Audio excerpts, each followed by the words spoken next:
На кухне есть много фишек, которые могут повысить комфорт.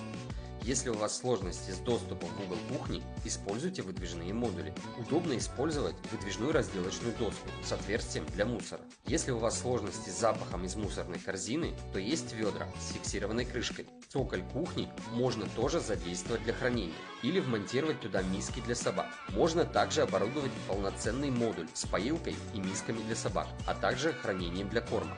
Если у вас или у вашего ребенка сложности с доступом к верхним шкафчикам кухни, используйте встроенные лестницы. Бумажные полотенца тоже можно встроить в кухню. Как вам такие решения? Пишите в комментариях.